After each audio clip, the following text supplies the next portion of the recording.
Final Fantasy VI, or initially known to us Americans as Final Fantasy III.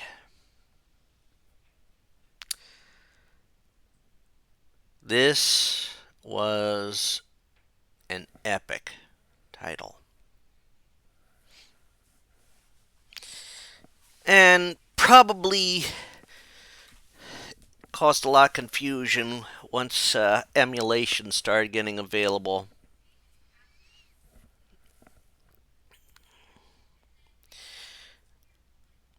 Now, this game came out in, oh wow. I'm trying to remember if I was in college or if it came out when I was before I went to college or after I went to college. Because it was that many years ago. So let's see. That came out 1994. April 2nd, that was in Japan, I think. When it come to America, I guess it came to America shortly after that or at the same time.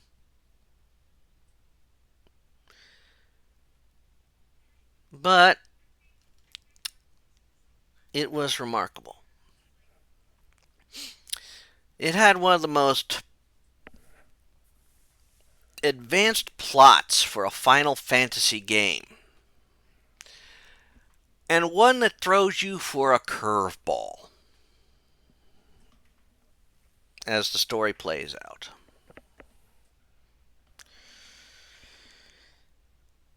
And there were some apparent steps down from the previous installment that was released in America, that being Final Fantasy IV. I mean, while Final Fantasy IV had you have 5 characters, this one only had you have 4 characters. But you could have multiple teams when you had certain sections of the game. That was a first. And you really get an evolved story. It even opens. Yeah, its opening cinematic gives you a feel for how epic this game is. So, what is the plot? Well, as it opens, you are given a slight backstory. Hundreds of years ago, about 1,000 years ago, there was the Great War of the Magi, which devastated things. We saw the disappearance of creatures called espers from the world, who were very magically inclined. To prevent the insanity, 3 statues known as the Warring Triad were put in perfect balance. But since that time, people have sought power. And the current empire, the Gestalt Empire, is seeking that power. A young lady that has been held by them has been made compliant with a slave crown, and they are going in search of espers. In fact, one was discovered in a town called Narsh. And so, the young lady, under this slave crown, and 2 guards go to claim the esper. This is what causes everything to go completely and utterly crazy as characters are slowly drawn in. After the esper makes contact with the girl, Terra, they do take the slave crown from her. The slave crown is no longer used to hold her.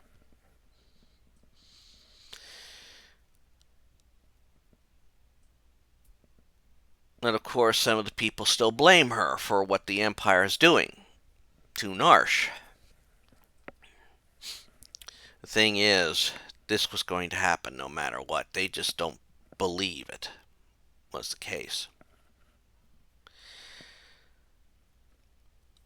A treasure seeker named Locke, who has his own reasons for doing things, comes into play. Helps Terra escape. We meet Moog and Moogles. First game where we really got to see these little characters do stuff.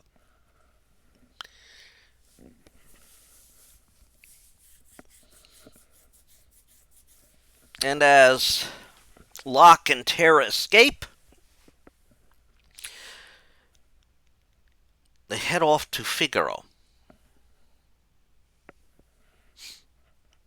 and meet with the king there, Edgar.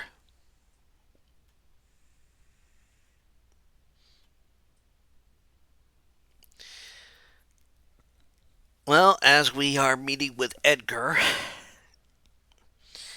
the Empire's representative comes, Kefka,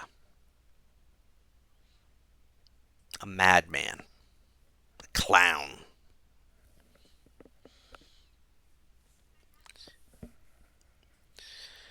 And so, showing how powerful the Empire is, they're not going to stop. And so, Edgar takes Figaro Castle and uses it to transport to another spot.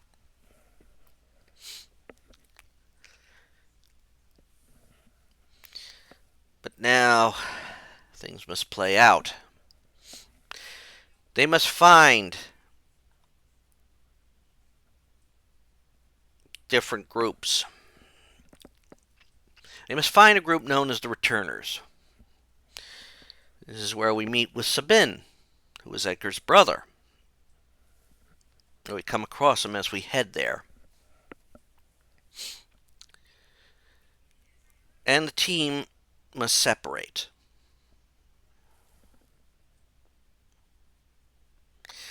Locke must try and help. The group separates, where we have our first separation point.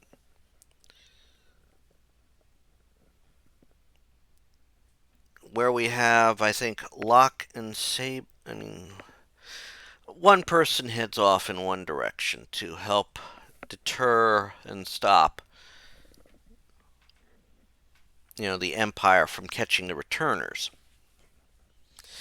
Another group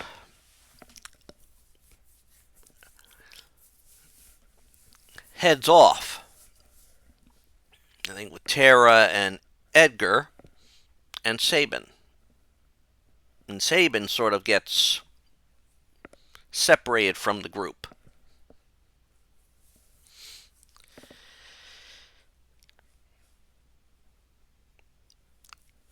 Now, Edgar and Terra head back to Narsh as they explain what's going on to the people there with the leader of the Returners. Edgar manages to end up in South Figaro, which is now pretty much under Empire control, and stumbles across a young lady who is declared a traitor of the Empire. That is Celeste. Celeste and Terra are unique in the game because they are the only ones that start off with magical powers. We also meet up with Sabin, in turn, meets up with others. He gets to see what happens to another kingdom, Domo, I think, as we meet Cyan, a knight who is, well, he's not too keen on technology,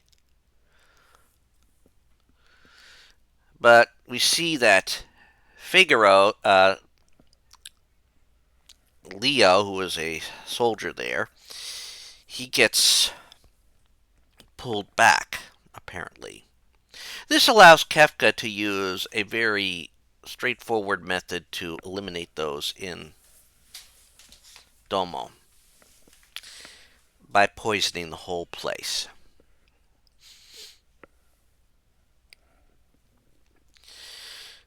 Of course, Sabin joins Edgar and they move on. Think they meet up with a figure named Shadow at this point. I could be wrong.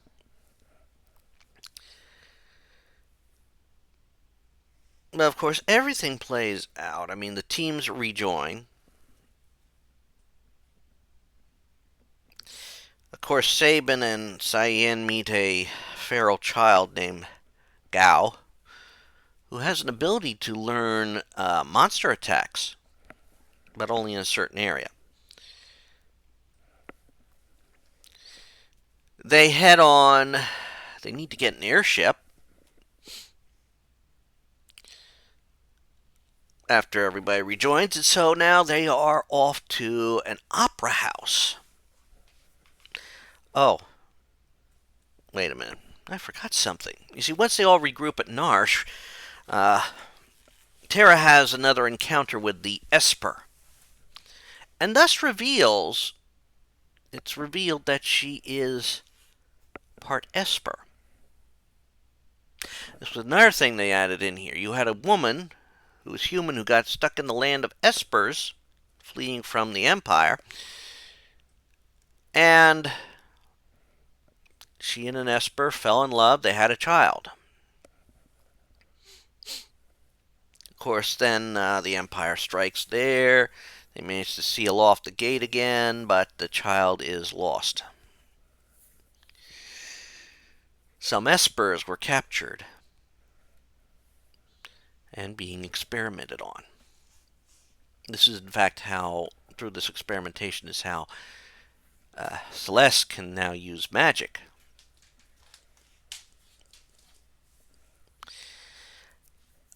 But Terra has head off to this one town, flown off to this one town. It's completely overwhelmed, and of course we continue on. So the team must re-find her. They also have to get where they meet Rama, and then learn about more Espers. And so now we have Magicite, which allows characters to learn magical abilities. As we continue, we head off into an opera house where this one character is known to, says he's gonna, snatch away the star. He loves opera. He has an airship. He's a bit of a gambler.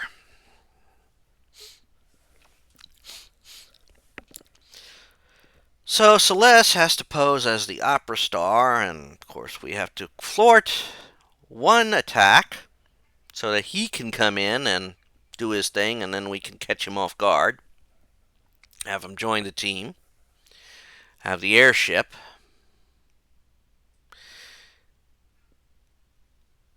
We make a run on, sort of, and things play out, getting more team members. We go to this town full of magic users and learn some things. Gain 2 more members. We meet up with a paid assassin in ninja garb known as Shadow. We eventually re-meet the Moogle and continue on, eventually heading to the realm of the Espers, only to find out that we were being manipulated the whole time.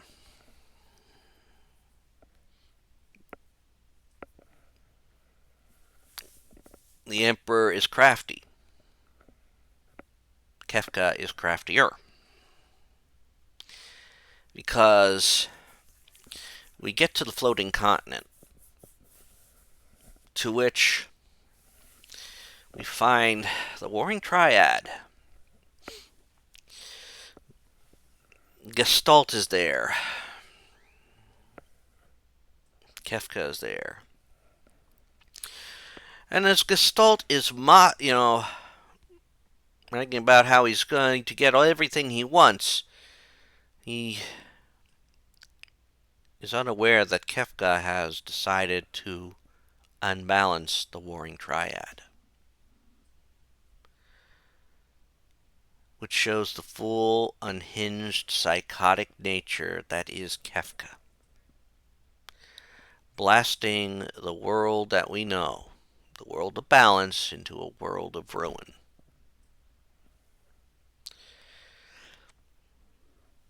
And now begins the second half of the game.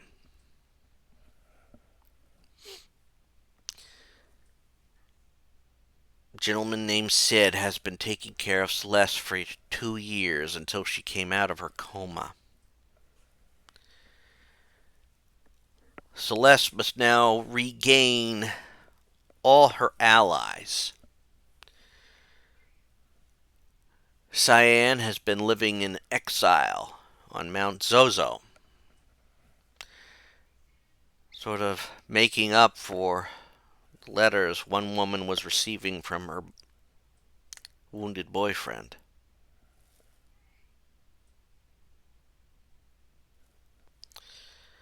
Moog has returned to his people, trying to keep them safe.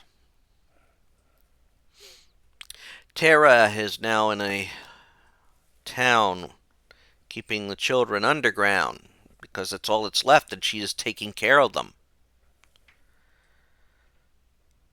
Setzer has given up his ways, but needs something. Locke is seeking something to help his fallen love. His actual love.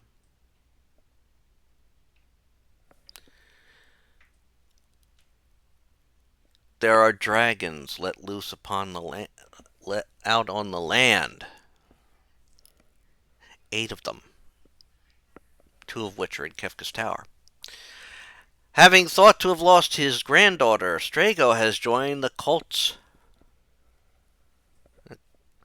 cult praising Kefka in magic-filled tower. Realm has become a bit of an artist, helping someone by painting stuff for them.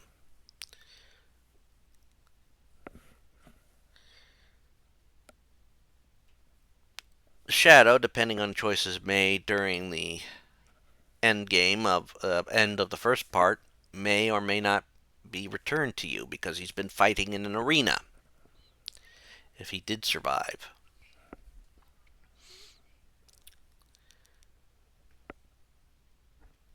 Edgar has joined up with a group of bandits, technically searching for his castle.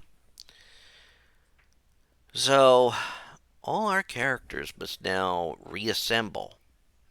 You could even find 2 more, heal themselves, and eventually go face Kefka. Of course, once you get there to face Kefka, it becomes a different type of battle. You must storm his lair. You must claim Magicite so you can learn magic. Storm his lair, defeat the Warring Triad, one at a time. And then get to Kefka, which you must face in a 4-part battle. The first part is fighting statues of the gods. And of course, if a member falls and is not revived by the end of that phase of the battle, of course we have to replace them.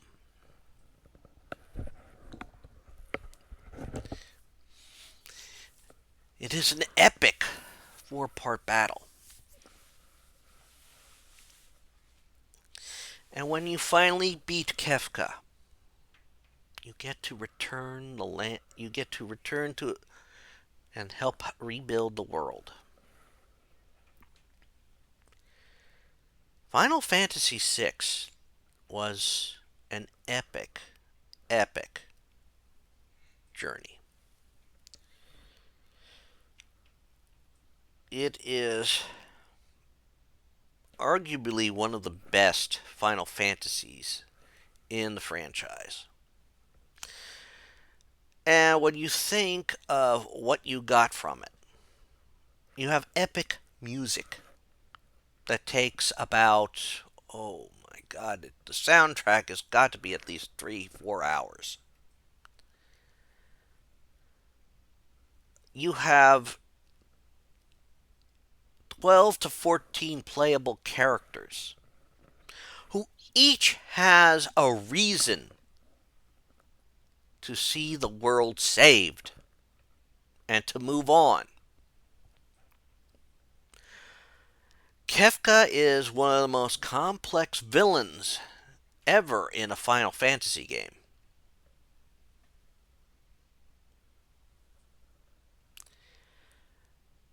You have story elements that discuss loss, that discuss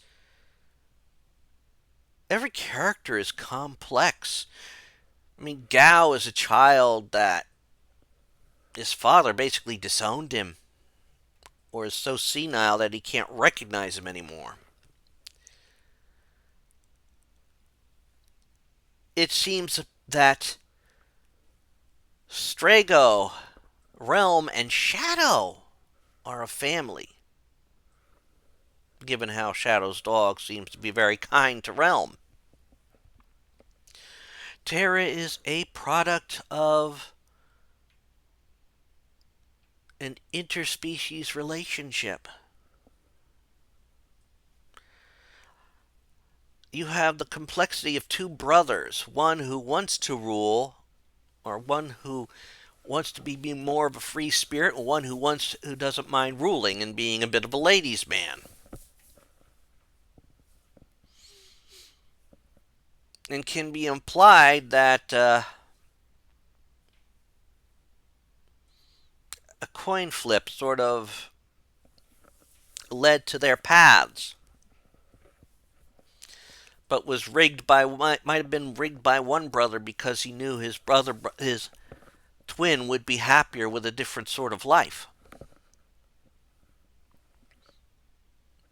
One was more fit to rule while the other was more fit for defending. And they're happier that way. A gambler who used to race airships, commemorating a lost friend. A person who sees truly what their empire has become and wants to do things that are right.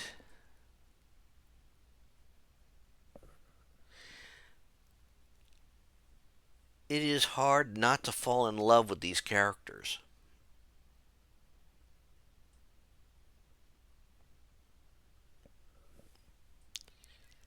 Because they are so complex.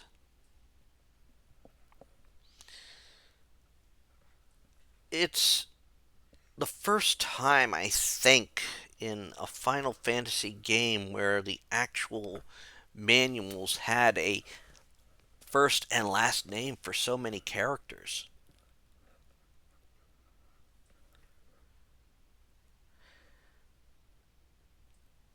The game, the music is epic. It really really cemented in what we become now known as the battle format for Final Fantasy games. I mean, games prior to this didn't have a. I mean, you all selected your moves, and then a round of battle commenced. This one, the battle was active. I mean, anything in the in the Super NES era was like that, and it stayed. Had so many mechanics. Magic was not a given thing. Your character couldn't use magic until they had an Esper with them that could teach him this magic. And magic evolved differently. You didn't have set roles for everybody, but you could have set weapons for everybody.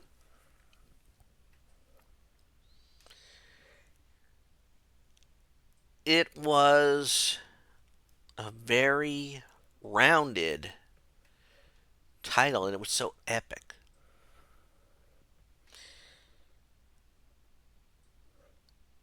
None of your main crew, quote, died in this game.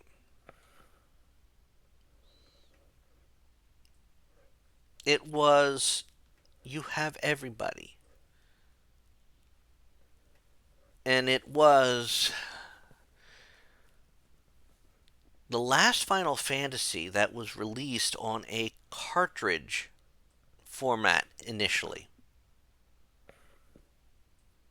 And I say initially, I mean, it was so beloved that it has been released many times on many systems.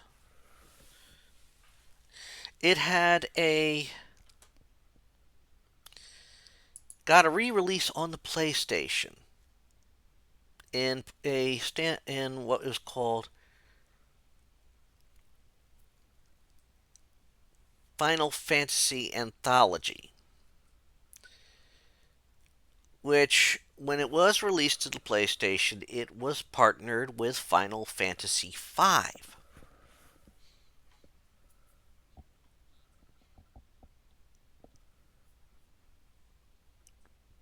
It got re-released on the Game Boy Advance under the title Final Fantasy VI Advance. So,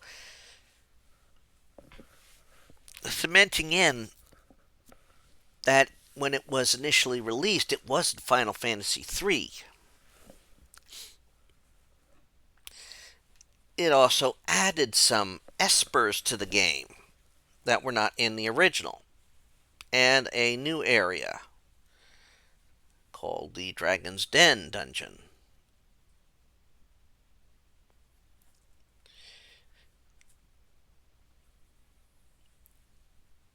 It was. It had some new things, and certain bugs were fixed.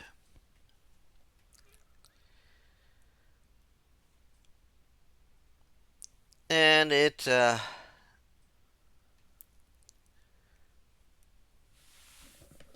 had names that were set. We also had a remix, a pixel remaster, which is the one I played on the channel.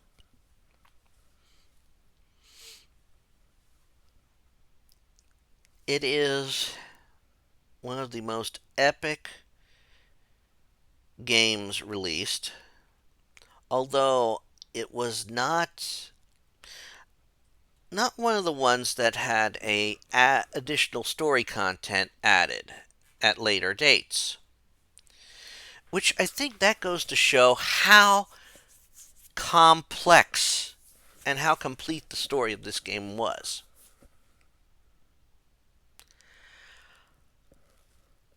This is one of those Final Fantasies I would recommend people playing multiple times in their lives. To date, I have completed it twice in my life.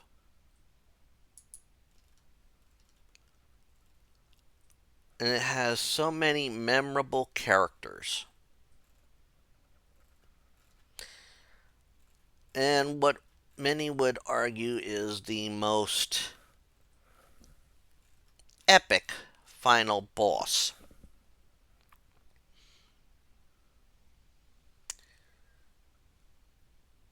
And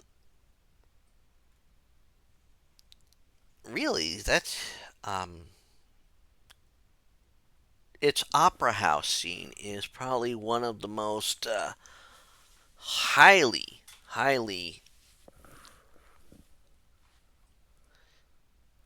unique moments in the franchise.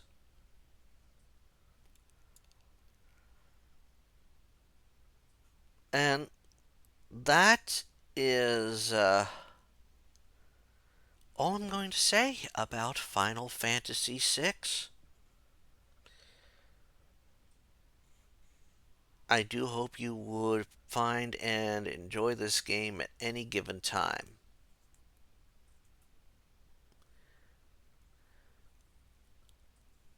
And try and get a copy of this game, play it. It has some of the most beautiful music out there. It's one of the most complex stories out there. And a nicely finished product. Take care, all.